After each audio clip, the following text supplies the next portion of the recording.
Godzilla, sebuah franchise film monster raksasa kenamaan karya Eiji Tsuburaya di bawah produksi Toho yang sudah bertahan sejak pertengahan 50-an hingga hari ini.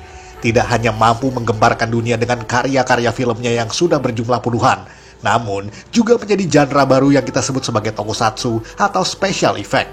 Ya, tanpa Godzilla, maka tidak akan pernah ada yang namanya tokusatsu. Kita harus akui itu. Ternyata di balik semua kesuksesan tersebut, ada banyak sekali fakta-fakta unik yang layak untuk diulas.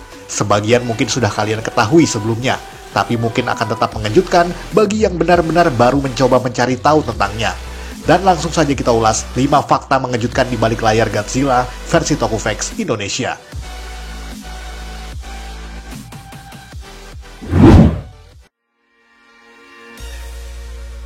Terinspirasi dari bom Hiroshima dan Nagasaki, Godzilla sendiri berasal dari dua kata, yakni Gorira atau gorila dalam pelafalan bahasa Jepang, dan juga Kujira atau ikan paus yang disatukan menjadi Gojira. Walaupun secara pemasaran internasional disebut sebagai Godzilla yang menggambarkan bahwa ia adalah raja dari para kaiju atau monster. Kedua hewan tersebut menjadi inspirasi bahwa Godzilla memang sangat besar secara ukuran, menyeramkan dan juga kuat. Kata Godzilla juga sebelumnya sudah dipakai untuk nama panggilan seorang produser Toho yang bernama Tomoyuki Tanaka, sebab tubuhnya yang memang sangat gemuk. Jadi ia memutuskan memakai nama panggilannya untuk karakter monster di film tersebut. Di balik suksesnya masterpiece ini, ada kisah horor yang menjadi dasar kenapa Godzilla harus tercipta di industri perfilman dunia. Seperti yang kita tahu, dalam plot inti film pertama tersebut berkisah tentang uji coba senjata nuklir oleh para ilmuwan di bawah instruksi militan dan juga pemerintahan Jepang, yang kemudian tidak sengaja membangkitkan seekor makhluk prasejarah yang disebut sebagai Godzilla. Hal itu menjadi sebuah metafora sekaligus sindiran kepada ledakan bom Hiroshima dan Nagasaki oleh tentara sekutu, di mana kejadian yang mengubah dunia tersebut berlangsung kurang dari 9 tahun sebelum film itu diproduksi.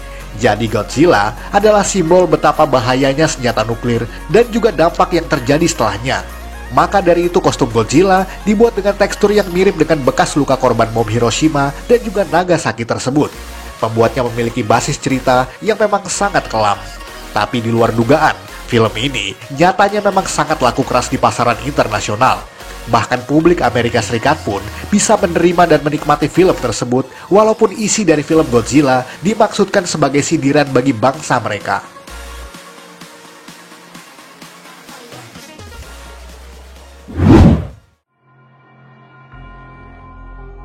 Kostum original Godzilla yang sangat panas dan berat. Kita berlanjut pada fakta di balik kostum ikonik tersebut. Pada mulanya, Eiji Tsuburaya terinspirasi dari film King Kong pada 1933 yang menggunakan efek stop motion, yang kemudian ingin diterapkan juga pada proyek Godzilla. Namun karena deadline produksi yang sangat terbatas, ditambah susahnya mencari ahli stop motion Jepang yang berpengalaman pada kala itu, maka seluruh konsep filmingnya diubah menggunakan aktor berkostum saja. Hal itu pun masih sangat baru pada saat itu. Maka dipilihlah Haruo Nakajima untuk mengenakan kostum Godzilla. Nakajima sendiri mengatakan dalam sebuah interview bahwa ia menghabiskan waktu seminggu sekali di kebun binatang untuk mengamati gerakan hewan-hewan besar seperti gajah dan beruang yang kemudian diterapkan sebagai gerakan Godzilla pada filmnya. Akan tetapi, nyatanya kostum Godzilla sendiri memang sangat berat dengan bobot sekitar 220 pon atau hampir 100 kg. Karena seluruh material dasarnya terbuat dari karet ban yang divulkanisir ulang. Untuk lebih mudah membayangkannya, jika sebuah ban luar mobil rata-rata seberat 2 kg, maka mengenakan kostum Godzilla sama dengan 50 buah ban mobil kosong yang berada di sekeliling tubuh kita. Memang bukan seperti itu praktek nyatanya, namun itu hanyalah gambaran sederhana bahwa betapa ribetnya bergerak di dalam sebuah kostum yang seberat itu. Kendala lainnya adalah minimnya penglihatan dan udara yang ada di dalam kostum, membuat Nakajima hanya mampu bertahan kurang lebih 3 menit saja. Ia pun harus dibantu oleh 2 orang kru untuk melepas pasang kostum yang sangat berat dan panas tersebut. Proses itu dilakukan secara terus-menerus sampai sesi pengambilan gambarnya selesai. Bahkan Nakajima melakukan stunt untuk Godzilla selama 24 tahun sampai film terakhirnya yang berjudul Godzilla vs Gigan pada 1972. Akan tetapi pada era Heisei, atau sebutan untuk fase kedua Godzilla di tahun 1984 sampai 1995, kostum Godzilla yang diproduksi di sini justru jauh lebih berat dan sangat panas dari sebelumnya. Hal itu dibenarkan oleh shoot actor bernama Kenpachiro Satsuma, di mana bobot yang lebih dari 100 kg tersebut dikarenakan di dalamnya terdapat sistem animatronik pada bagian kepala dan tangan. Sehingga tidak hanya berat, namun juga mengurangi fleksibilitas gerak menjadi jauh lebih minim.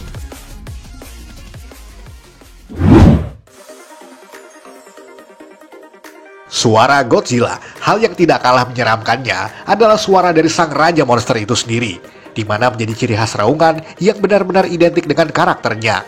Pada mulanya, membuat suara Godzilla merupakan proyek yang cukup menantang pada saat itu. Mereka mengumpulkan berbagai macam suara hewan yang direkam, namun tak satu pun yang dirasa cukup sesuai dengan karakteristik Godzilla yang mereka inginkan. Sampai suatu ketika, komposer yang bernama Akira Ifukube mencoba mengkreasikan sendiri raungan ikonik Godzilla yang suaranya dihasilkan dengan menggosokkan sarung tangan kulit berlapis minyak pinus pada senar instrumen double bass. Kemudian, rekaman playbacknya diperlambat untuk menghasilkan oktav yang lebih rendah. Dan ini adalah hasil suara yang ia buat.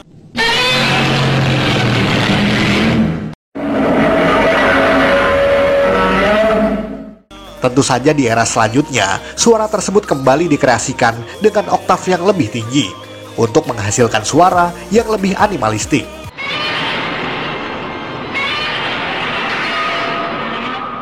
Bahkan pada era Heisei, suara Godzilla sendiri dibuat lebih rendah lagi untuk menggambarkan betapa buasnya raja monster ini.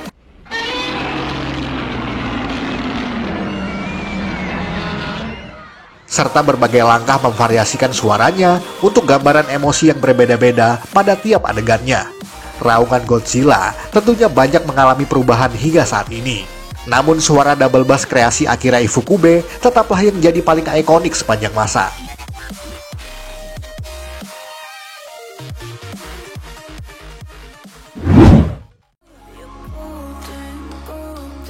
Kostum King Ghidorah yang sangat rumit. Salah satu musuh bebuyutan Godzilla tentu saja adalah naga berkepala 3 yang satu ini, yakni King Ghidorah.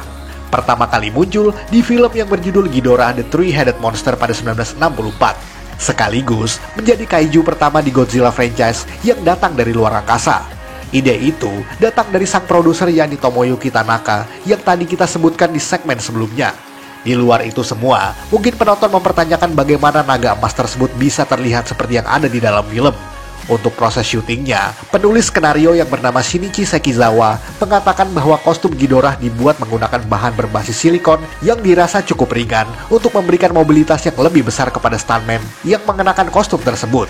Kostum itu dibuat oleh Akira Watanabe yang kemudian dikenakan oleh Soichi Hirose, di mana Hirose harus berjalan membungkuk di dalam kostum Ghidorah sambil memegang semacam tongkat besi untuk menjaga keseimbangannya. Sementara kru lainnya akan mengendalikan kepala dan juga sayapnya seperti mengendalikan boneka marionet. Sementara untuk mengendalikan mulut, di bagian kepalanya masing-masing dilengkapi dengan animatronik yang dikendalikan dari jarak jauh yang terhubung ke operator melalui kabel yang memanjang dari bagian belakang kostum tersebut. Ya, jadi Hirose sebagai shoot actor tidak akan bisa bergerak seleluasa mungkin karena adanya kabel tersebut. Oleh karena itulah, screen time King Ghidorah sangat terbatas bahkan pada filmnya sendiri. Karena betapa rumitnya proses pengambilan gambar untuk tokoh antagonis yang satu ini.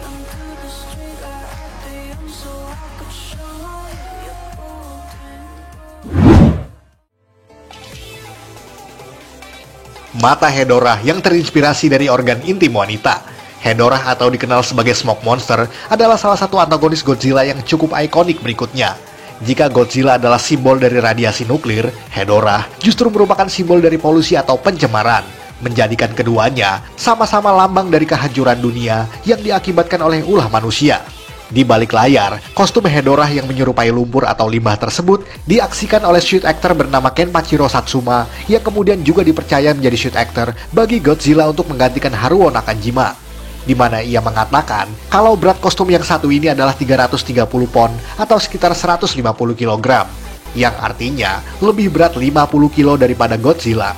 Namun bukan itu saja yang mengejutkan, karena dalam sebuah wawancara, sutradara Godzilla vs Hedorah yang bernama Yoshimitsu Banno mengatakan bahwa mata miring vertikal Hedorah didasarkan pada organ intim wanita, ya apalagi kalau bukan vagina.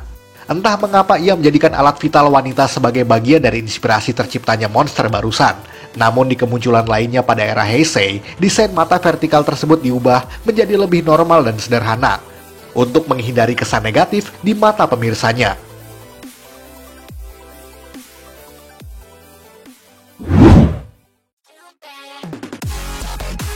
Sekian ulasan dari Tokofax Indonesia. Buat Anda yang suka dengan video ini, silakan like dan share ke media sosial Anda. Jangan lupa tinggalkan komentar. Akhir kata, salam Tokofax Indonesia.